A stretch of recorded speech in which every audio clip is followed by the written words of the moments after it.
This podcast is part of the Deluxe Edition Network. To find other great shows on the network, head over to deluxeeditionnetwork.com. That's deluxeeditionnetwork.com.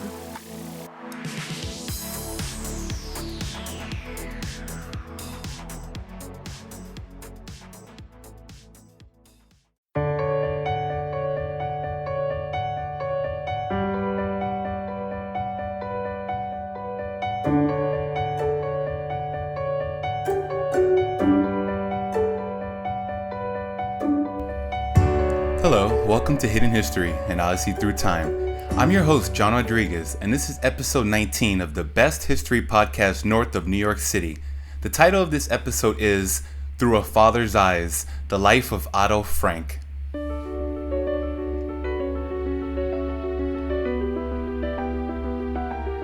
Before we begin, we here at Hidden History would like to give a quick shout out to the podcast of the month of June over at the Deluxe Edition Network, our podcast network. The two podcasts are called Barrel Aged Chicks and the Deep Dark Secrets podcast. You can listen to these great podcasts on Spotify and Apple Podcasts, and don't forget to find them on Instagram. Thanks for listening, and now let's get to the episode.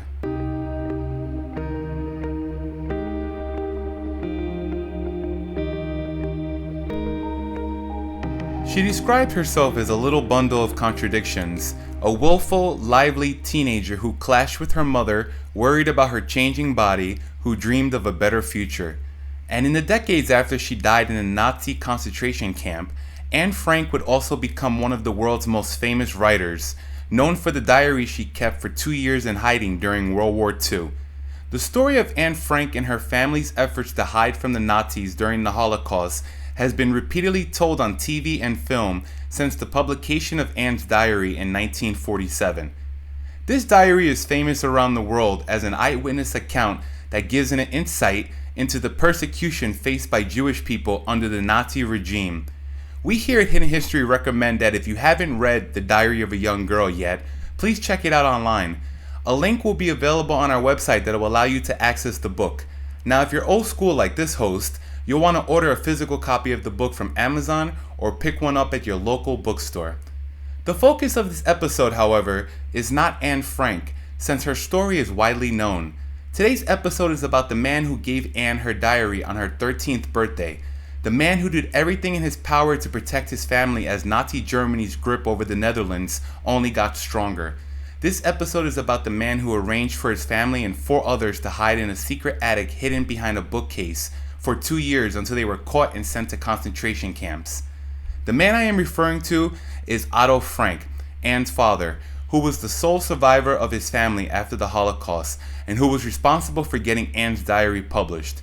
In the diary, Otto is referred to by Anne as Pim, and he was a loving father and husband who lost everything during World War II and yet somehow managed to return from the depths of hell in order to preserve the memory and the personal rights of Anne and the Frank family. His work after the Holocaust would also include the support of work relating to peace, young people and dialogue, the strengthening of human rights, as well as opposing any form of discrimination, racism, or anti-Semitism. Otto's story, hidden history that has remained long forgotten, is the story of one man's determination to save his family from annihilation and the difficult path he would ultimately have to travel alone.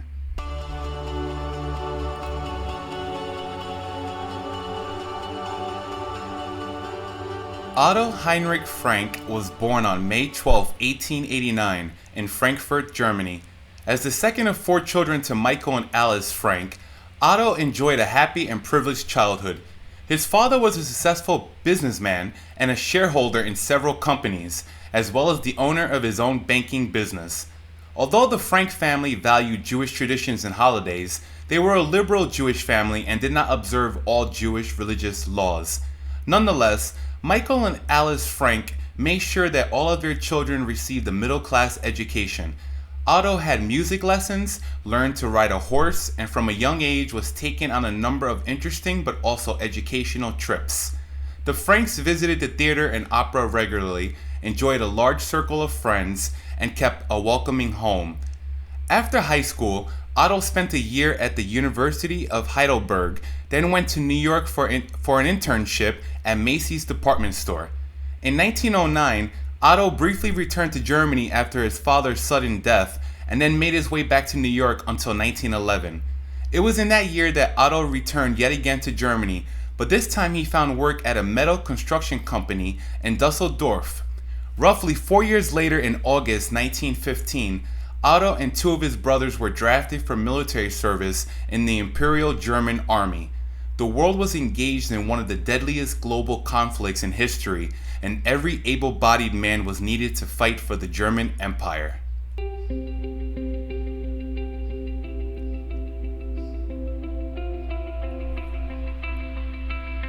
Tensions had been brewing throughout Europe, especially in the troubled Balkan region of Southeast Europe, for years before World War I actually broke out. The spark that ignited World War I, also known as the Great War, was struck in Bosnia, where Archduke Franz Ferdinand, heir to the Austro-Hungarian Empire, was shot to death along with his wife Sophie by a Siberian nationalist on June 28, 1914. The assassination of Franz Ferdinand set off a rapidly escalating chain of events that resulted in a war across Europe that lasted from July 1914 until November 1918. During the conflict, Germany, Austria-Hungary, Bulgaria, and the Ottoman Empire, also known as the Central Powers, fought against Great Britain, France, Russia, Italy, Romania, Canada, Japan, and the United States, who were known as the Allied Powers. Thanks to new military technologies and the horrors of trench warfare, World War I saw unprecedented levels of carnage and destruction. By the time the war was over and the Allied powers claimed victory, more than 16 million people, soldiers and civilians alike, were dead.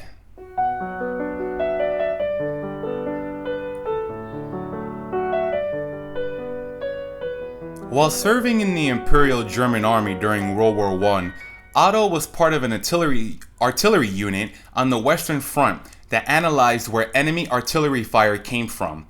In 1916, he was attached to the infantry as a rangefinder at the Battle of the Somme. In 1917, he was promoted in the field to lieutenant and served at the Battle of Cambrai, where two of his French cousins were killed in action.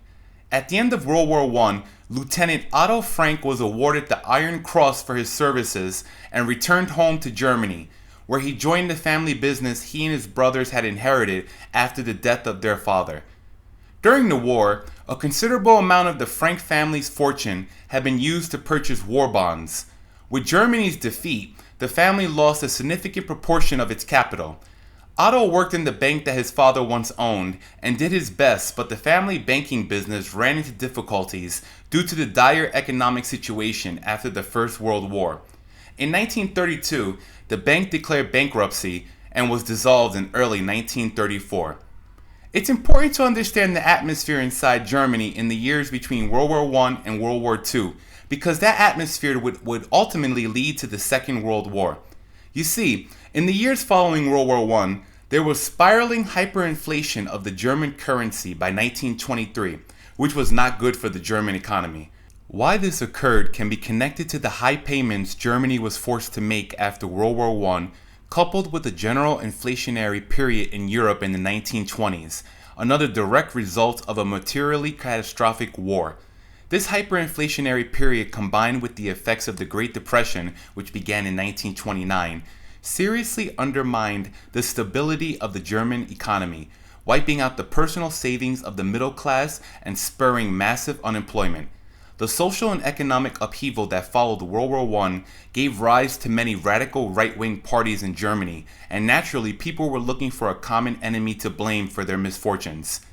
It wouldn't be long before a man stepped forward with not only a bright vision for Germany's future, but also an enemy for the German population to blame and punish.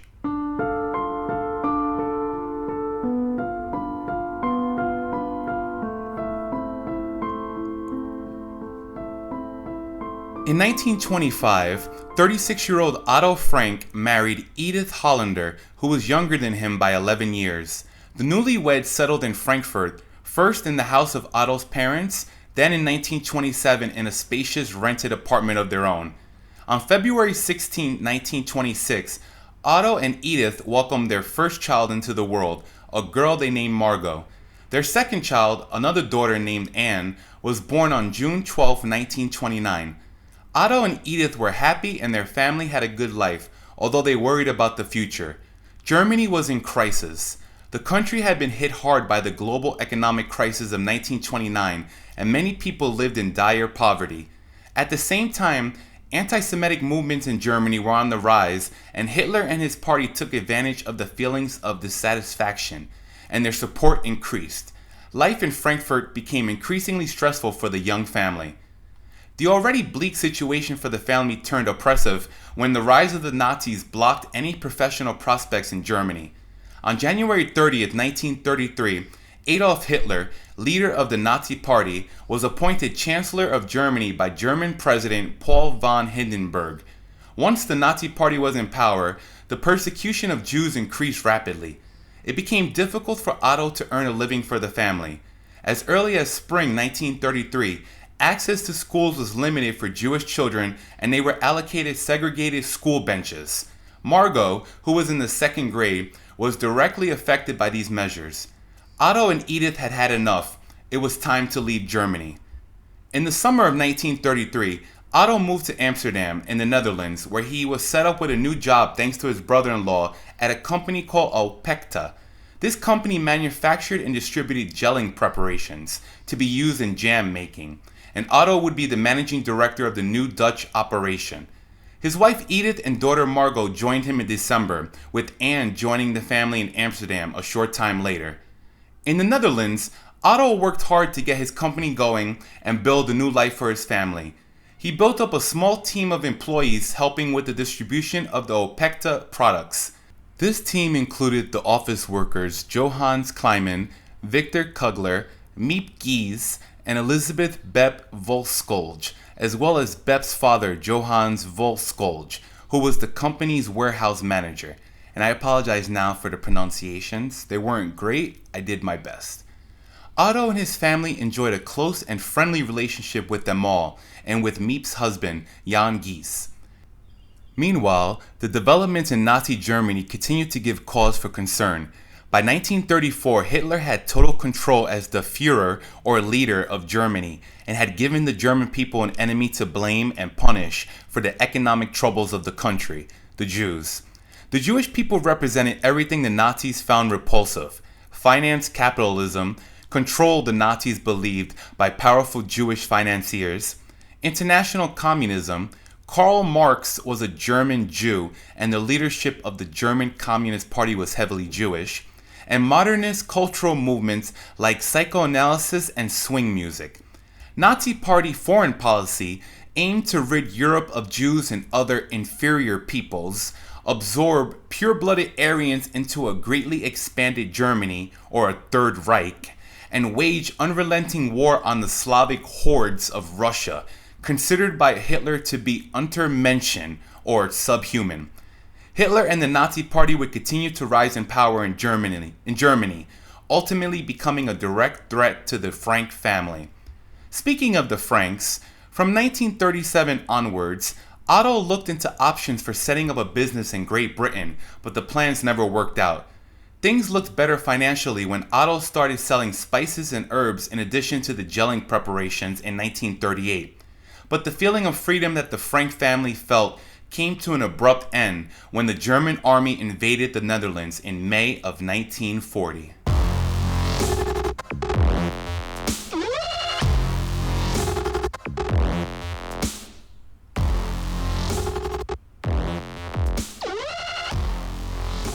World War II officially began on September 1st, 1939, when Nazi Germany invaded Poland, and despite Dutch neutrality, Nazi Germany invaded the Netherlands on May 10, 1940. 5 days later, the Dutch forces surrendered to the Germans. In the occupied territories, the Germans immediately started implementing their anti-Semitic policies by issuing numerous anti-Semitic laws. Jews were forced to wear the Star of David, were excluded from public life, and threatened. In a first raid in 1941, the German occupiers deported more than 400 Jewish men to the Mauthausen concentration camp. Among those men were friends and acquaintances of Otto's. After a while, reports of their deaths started coming in. Very soon, the Dutch Jews had to hand in their radios and were no longer allowed to go to the theater, to the cinema, or to public swimming pools. Jewish children were no longer allowed to attend non-Jewish schools, to ride bicycles, or to use the tram system. And Jews had to deposit their funds in blocked accounts at the Lippmann Rosenthal Bank. As a Jewish man, Otto Frank was forced by the Germans to give up his company, but he was able to transfer it to his closest employees. However, despite the Nazi situation in Amsterdam, Otto and Edith tried to give Margot and Anne as many lighthearted moments as possible. They organized children's birthday parties and film evenings.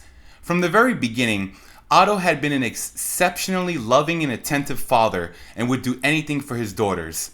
Which is why Otto made every effort to immigrate to the United States with the help of a former fellow student in order to escape the persecution of the Jews.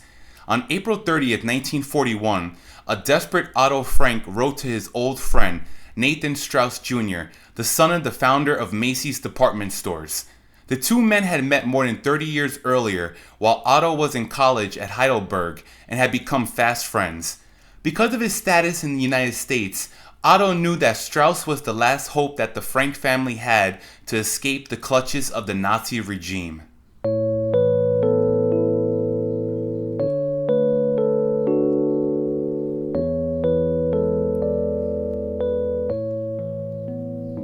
Quote, I am forced to look out for immigration, and as far as I can see, USA is the only country we can go to. You are the only person I know that I can ask. Would it be possible for you to give a deposit in my favor? Nathan Strauss Jr. worked for President Franklin Roosevelt's administration and had plenty of political contacts and enough wealth to sponsor the Frank family. Strauss immediately told Otto that he would help in any way that he could. Edith Frank's two brothers, Julius and Walter Hollander, both of whom had been arrested by the Nazis during Kristallnacht, had already managed to immigrate from Germany to Boston. Neither of them had enough money to assist the Franks directly, but they were eager to help Strauss.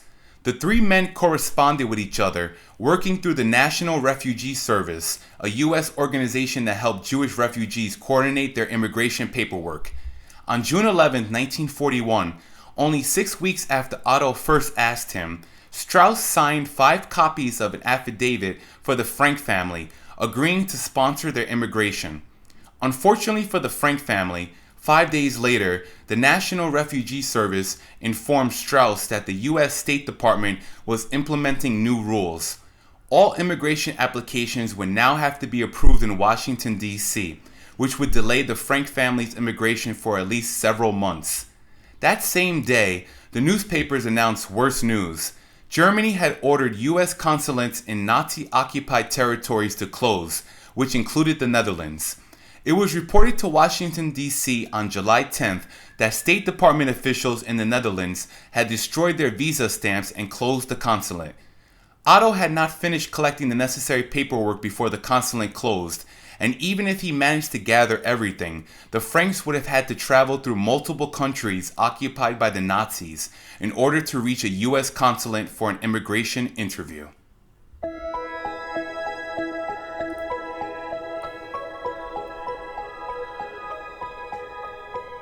When Otto realized that his family would not be able to reach the United States, he responded stoically to Strauss, quote, It is a pity that for the present all efforts will be useless as the American consulate at Rotterdam is leaving. So we have to wait. Bad luck, but cannot be helped. Let us hope that conditions will get more normal again. Otto knew that he couldn't take his family to the United States for safety, but there was still some hope left.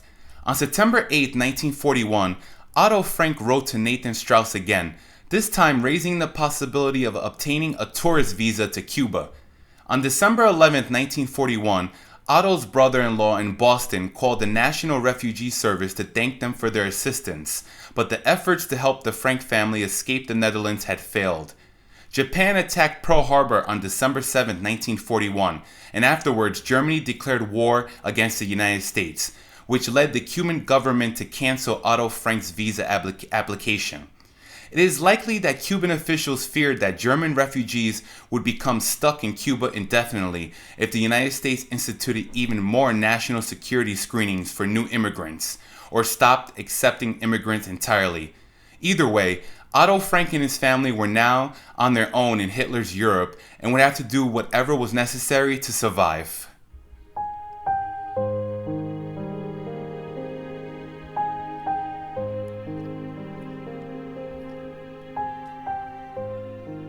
While trying to escape to the United States and Cuba, Otto was smart enough to know that he would need a plan in place in the Netherlands in the event that immigration didn't work out. Everyday life for Jews in the Netherlands became increasingly difficult, and there were frequent reports of deportations, and so Otto Frank started to look for a hiding place for himself and his family. He found it in the annex of his office building at Prinsengracht 263, and together with his closest employees, he began preparing a shelter for his family. In January 1942, the Nazi dictatorship decided to annihilate the entire Jewish population. The systematic deportation of Jews began shortly afterwards, when, on July 5, 1942, Margot received the written summons to report for so-called labor duty in Germany. Otto and Edith immediately decided to move the family to safety in the prepared location. On July 6, 1942, the Frank family went into hiding in the secret attic annex above Prinsengracht 263.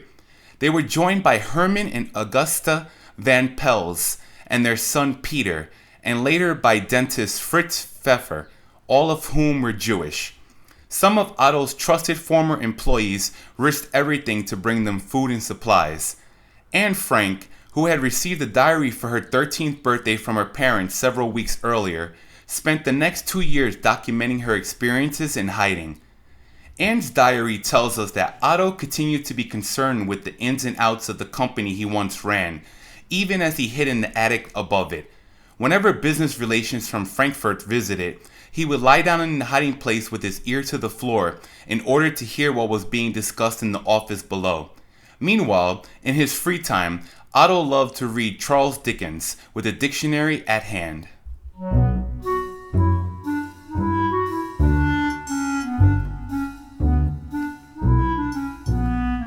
Eight people hiding in a small attic hidden behind a bookcase could certainly get tense at times. They also had to remember to remain very quiet during the day so that the people working in the office down below did not hear them. And Otto felt responsible for the atmosphere in the secret annex and mediated in the countless larger and smaller arguments. He was later quoted as saying, "We had thought that living with my partner's family in our hiding place would make life less monotonous, but we had not foreseen how many problems would arise because of the differences in characters and views." In her diary, Anne wrote, quote, "I am dazed by all the abusive exchanges that have hurtled through this virtuous house during the past month. Daddy goes about with his lips tightly pursed. When everyone speaks to him, he looks up startled, as he is afraid and he will have to patch up some tricky relationship again. Quite honestly, I sometimes forget who we are quarreling with and with whom we've made it up." Miep Gies, one of Otto's former employees who helped keep everyone hidden, remembered Otto in the secret annex as the calm one, the children's teacher, the most logical, the one who balanced everyone out. He was the leader, the one in charge.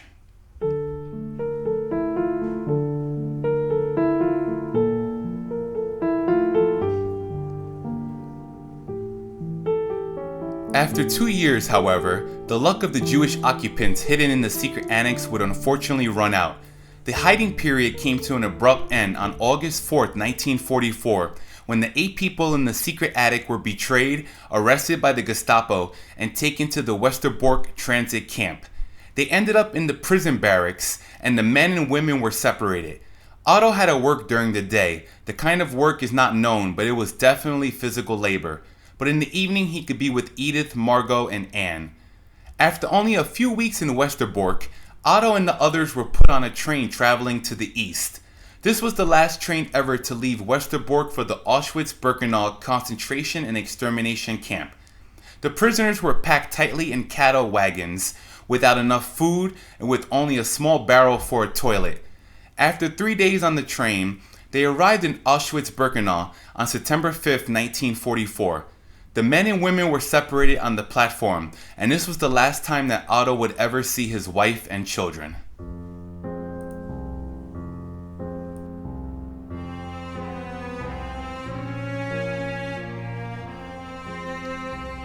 After being separated from his family on the Auschwitz-Birkenau platform, the men from the secret attic stayed together. At first, Otto was put to work outside the camp in a gravel mine, the gravel being used by the Germans for construction projects. Then he was transferred to a different work unit, one that built roads outside the camp. When the frost made working outdoors impossible, Otto ended up with a less exhausting work, peeling potatoes. Peter Van Pels, one of the men who had been hiding with Otto, did his best to support him through his job in the camp's post office. This sometimes meant that Peter was able to get Otto extra food, which literally meant life or death in a place like Auschwitz. Otto also received help from the other men in the camp. One time Otto was badly beaten by the Nazis and lost all hope in life. He didn't even know if his wife and daughters were alive. Otto's fellow inmates, with the help of a Dutch doctor, made sure that he was admitted to the sick barracks where he eventually recovered. The arrival of January 1945 meant that World War II would soon be over and Germany would be defeated. As Soviet troops got closer to the death camp, the Germans cleared out Auschwitz. Those able to walk were forced on death marches. The Germans still wanted the slave labor that the Jews provided and thought moving the prisoner towards Germany would be smart. Otto stayed behind in the sick barracks because he was too sick and weak to travel, weighed only 114 pounds, and simply would not have survived the death march in the cold and snow without proper clothing. He expected the prisoners remaining behind to be shot, but that did not happen, and on January 27, 1945, Soviet troops liberated the camp. Otto felt that it was a miracle that he had survived. Quote, "I was lucky and had good friends," he later wrote to his mother. By April 1945, Hitler would be dead, and by September, World War II would be over. But on January 27, 1945, although Otto was no longer a prisoner in a physical sense, he was still in a mental sort of prison because he now had to find out if his family survived the Holocaust as well.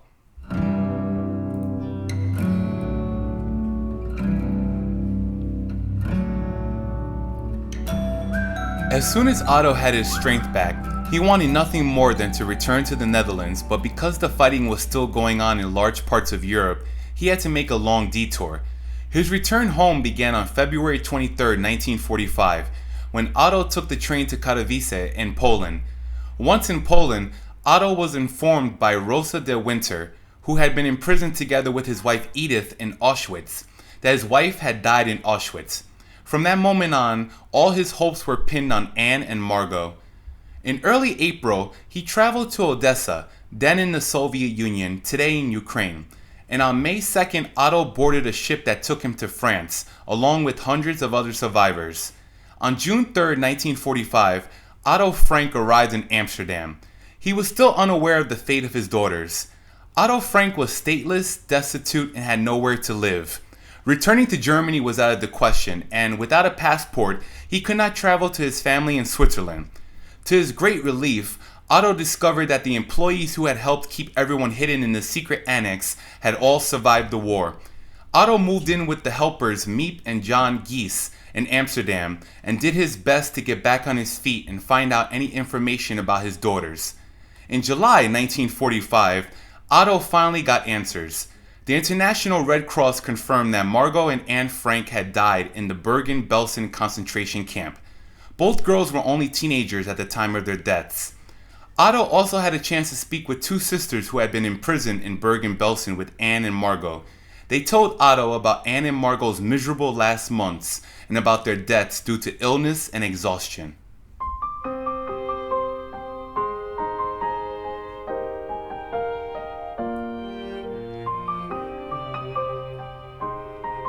When Miep Gies learned the sad news, she gave Otto Anne's diary along with 2 black notebooks and more than 200 loose-leaf sheets written on by Anne. Miep had gathered up the diary and other items for safekeeping after the violent raid on the secret annex in August 1944. At first, Otto could not summon the courage to read them, but once he started in the fall of 1945, he was gripped by her writing. Otto copied passages from the diaries and asked family and friends to read them. Some of them pushed him to have her diaries published, but that was easier said than done. So soon after the war, people wanted to look forward rather than back. Ultimately, Otto overcame his initial reluctance, mindful of Anne's expressed desire to become an author, and he decided he needed to share Anne's story, suitably edited, with the wider world. Eventually, he found a publisher, and Anne's diary was published 2 years after the war in 1947, with translations into French, German, and English soon to follow. As if it wasn't bad enough that Otto lost his wife and young daughters during the Holocaust, after the publication of Anne's diary, Otto would have to deal with a new faction of society, Holocaust deniers. In the years after Anne's writings were published, Otto Frank became involved in a series of legal battles with individuals who accused him or others of faking the manuscript. These cases would persist even after Frank's death in 1980. After his death, the task of taking on these Holocaust deniers was taken over by the Anne Frank House and the Anne Frank Funds. The attacks on the authenticity of the diary need to be seen in a wider perspective. People who have claimed or still claim that the diary is not genuine have a political agenda. They often also say or write that the Holocaust never happened, or they try to prove that there were no gas chambers at Auschwitz and that the figure of 6 million Jews murdered during the Second World War is an exaggeration. According to NBC News, a nationwide survey was conducted in 2020 in the United States and showed that among millennials and Generation Z, many respondents were unclear about the basic facts about the Holocaust. 63% of those surveyed did not know that 6 million Jews were murdered in the Holocaust, and over half of those thought that the death toll was fewer than 2 million. Over 40,000 concentration camps and ghettos were established during World War II, but nearly half of U.S. respondents could not name a single one.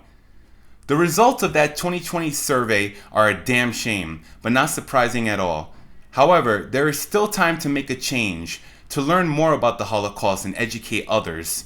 For those who forget the past may be doomed to repeat it at some point in the future.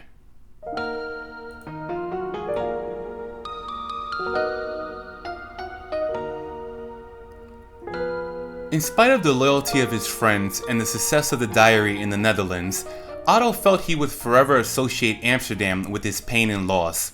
In 1952, 63-year-old Otto Frank moved to Switzerland to live with his sister Leni. 1 year later, Otto married former Amsterdam neighbor and fellow Auschwitz survivor Elfriede Geringer. Elfriede, who went by the nickname Fritzie, had a daughter Eva who was born in 1929, just like Anne. Although Otto and his new wife settled down in Switzerland, Otto remained closely involved with the Anne Frank House, which was founded to preserve the office building Prisongracht 263 and its secret attic annex. In May 1957, Otto helped establish the Anne Frank Foundation in Amsterdam, and of course he was present at the opening of the Anne Frank House on May 3, 1960. He spoke only briefly, as his emotions overpowered him. In January 1963, Otto Frank established the Anne Frank Fonds Basel and designated it as his sole heir and legal successor, which means that the copyright on all Anne Frank's writings belonged to this foundation. With its headquarters in Basel, Switzerland, the foundation devotes itself to the global distribution and utilization of the Diary of Anne Frank. In addition, the foundation in Basel supports projects in the field of human rights, racism, and rights and promoting social justice. In the following years, Otto was the initiator of international youth conferences held in Amsterdam. During these conferences, at which he was present, young people discussed topics such as "Is there still room for religion in the modern world?" 1966, "Youth Protest" 1967, and "Youth and Human Rights" 1968. The countless readers of Anne's diary were also in contact with Otto, some of them simply corresponding with him over the years, while others became real friends of Otto and his new wife. About the letters that Otto often responded to, he had the following to say, quote, "I often end my letters by writing, I hope that Anne's book will impact the rest of your life so that insofar as it is possible in your own circumstances, you will work for unity and peace.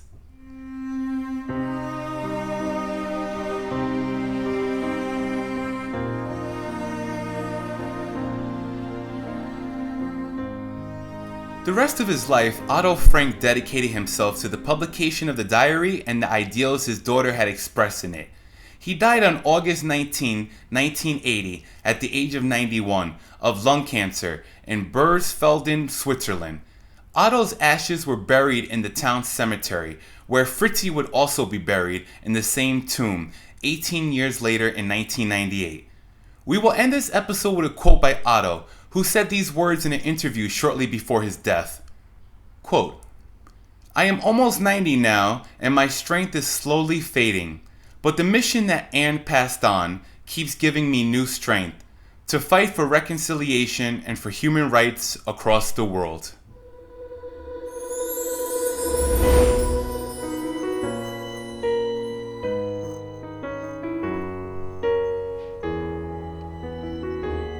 Thank you for listening, and I hope you have learned something new today.